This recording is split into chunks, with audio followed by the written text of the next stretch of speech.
Perfect. Yeah, All right, you this can is go gonna be for it. interesting, to be honest, mate. We've seen Uh, Nighthawks again, but they've actually brought entirely different support fleets, which I'm loving. But both of them have brought Hicks instead of the usual Lokis. This is okay. yes, I'm loving this. they are. So somebody said Nighthawks would a surprise in Twitch chat. I'm very pro Twitch chat. Something to point out here is Rainbow Wolves are bringing heavy missile and rapid light onyxes. So Rainbow Wolves looks like they're setting up for a kiting team here. So they have a Hugin, triple Nighthawk, double Onyx, 2 Jackdaws, and a Scalpel. However, these are not ham ships. These are all rapid light missile, and heavy missile ships. So it's not going to be flown the exact, like, it's the same ship, but it's not going to be flown anywhere close to the same way. Thunder and Sword is bringing heavy assault missile Nighthawks with autocannon broadswords. They have a Rook, though. Tell me about Rooks. What is a Rook? Oh mate, it's the most annoying jamming ship I've ever seen because of bloody hiding in medium plexus. Sorry. It's gonna be interesting to see. Honestly, that Rook is gonna turn this entire match. I think because that Hugin was meant to kind of hold things at bay so the Onyxes can grab them. That Rook can just say, you know what, you're not allowed to do your job anymore, and just end that. Which means these Onyxes have to try and stop potentially even the broadswords. And the broadswords are actually faster than them, so they can run around these Onyxes and grab a Nighthawk if they so please. Yeah, they are. It's a little interesting. So I think that I'm guessing they Rainbows wanted to bring Cerberuses, but Cerberuses got it banned, so they decided to bring Onyxes. I guess we're gonna see if they're kind of equivalent ships. They're definitely different in some ways, but they could be pretty good. The match does start. Rainbow Wolves is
Music on the stream.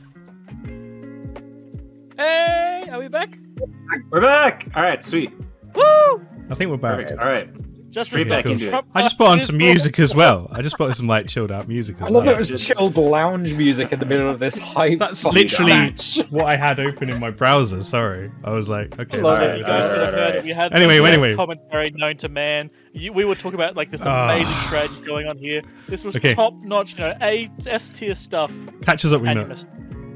All right, catching us up. Both Ships exploded. two Nighthawks dead. Yeah, two Nighthawks dead. Paradine did just get tackled by a broadsword.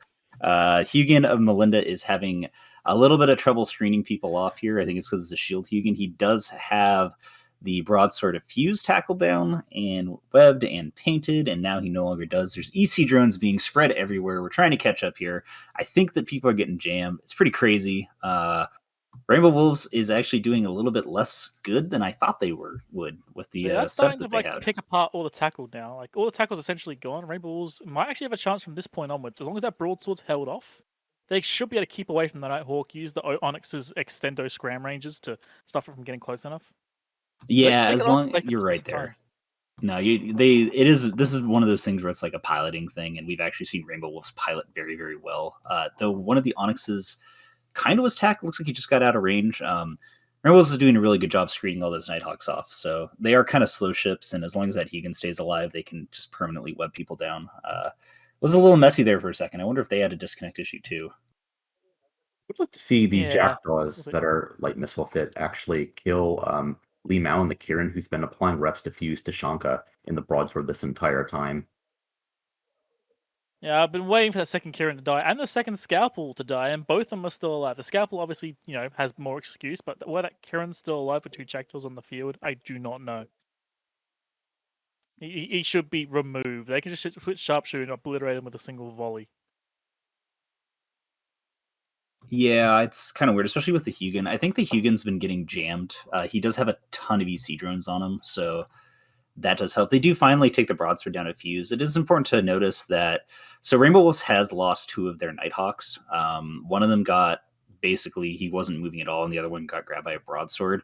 So the damage on the Rainbow Wolves team is actually quite a bit lower than it was to start off with, as it's a very Nighthawk heavy setup where Thunder and Sword has pretty much their entire core up. So depending on how well they're able to fly around, they don't have the control anymore. At this point now, while Rainbow Wolves has lost their DPS mostly, as long as they can play for distance and time, these are ham Nighthawks. They can pull distance. I'm saying that as these jackdaws are currently dying and disproving what I'm saying, but if they decided to, they could play for distance and time and use their heavy missiles, but a jackdaw goes down, so I guess not. Yeah, I mean, a lot of this is on the Hugin and Melinda to just be constantly whipping webs around and keeping stuff slowed down. As long as, I think that you're right that this might actually be a point where you kind of just want to kite out for the next 4 minutes. And the interesting thing it's turned into a cluster, though.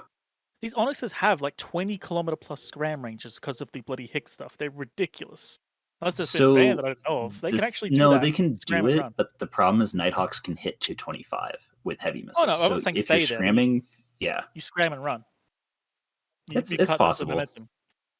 Well, one of the Onyxes has been webbed, so maybe Hodor is actually tackled right now. I think he got a little bit too close. Yep. I don't know. Yeah, it looks like they're switching onto him. Oh, he got away. All right, cool. Yeah, it's just a cluster. They're all in different little areas, having their own little solo PvP matches right now. I gotta say, out of all the Higgs to pick, the Onyx is probably the best one for this because it can go in, get the scram, and it has the resist buff behind it to actually survive long enough to get the hell back out of there. And you saw him; he's actually done it and gotten away again. Logi drones are on him, and he's just running away. This actually is working for them. They're actually pulling this off as a Nighthawk is going into armor. Yeah, the Onyx also has a range bonus for light missiles, and I believe they are rapid light Onyxes, or they're either rapid light or heavy missile Onyxes. So with their setup, it's kind of the only one that they could have picked. But it was definitely a cool idea. I mean, they banned Cerberuses out, and they're like, all right, well, what if we just take Hicks? It's like, huh. You didn't think about that, did you? I honestly think the Onyx pick was going to be happening no matter what, because honestly, what they've done with this is they're not just a DPS boat, which is what Serbs do. It is their tackle boat as well. It's their interdiction ships. They actually can use them to screen off targets and then kill off whatever they decide. I honestly don't think they would have switched for Cerberuses in this situation. I don't think so. At least. Yeah, it's possible. We did see Rainbow Wolves bring this exact setup with Cerberuses earlier. So, but maybe the Onyx was their superior setup, where that's the Cerberuses is our normal setup, but we actually have a better plan. And I do really like the Onyx setup. Yeah, Onyx might be more versatile. Cerberus is just more front load, kill the thing and run. Yeah, we're basically seeing them getting super outpiloted right here. Honestly, I'm watching Nighthawks just chase things that are faster than them, and it's really sad. Poor little guys.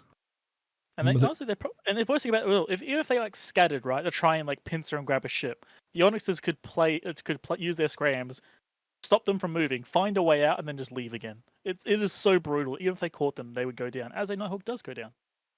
Yeah, and I mean at this point, like it's the Hugin clearly does have 2 webs, because that's the only ship in range. So both Nighthawks are he just dropped webs, but the Nighthawks are stuck at about 500 ms, where the Onyxes are zipping around at between like I've seen them actually hit up to 2,000 right there. One of the Nighthawks is actually trying to take down a Scalpel, which I mean, I guess that Nighthawk is a paint and not a web, so he's having a little bit of trouble doing enough damage. So, he's applying like 1,300 DPS, or he's shooting 1,300 DPS, but applying like maybe 100. Yeah, he's taking him down really slowly. So I guess that's something. I mean, they don't have another Logi to keep him up, so moral victory right there. But there's only 45 seconds left, so.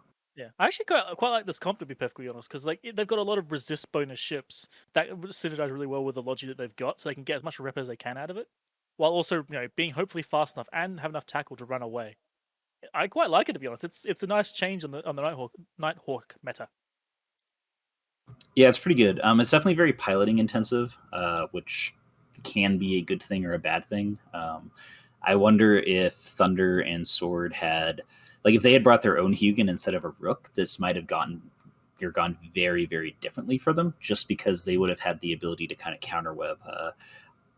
The match is actually over. Sorry for the technical delays in there. Both of our Brits went down at the same time, and they happened to be running the actual audio side, but the stream didn't go down, so that was pretty cool. And they're actually going to kill Miro after the match, I think, maybe. Oh, yep, missiles were in the air. Oh no!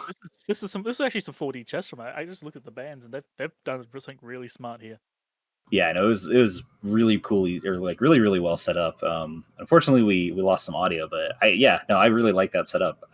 It's a good job, Rainbow Wolves. So that is Odin's Call team with a slightly different thing from TQ. They're going to be moving on.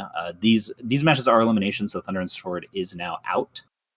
And I think we're gonna go back to something, maybe, or do we lose our Euros again? I'm gonna do some adverts. I'm still here. Doing adverts, hell yeah! Hell yeah!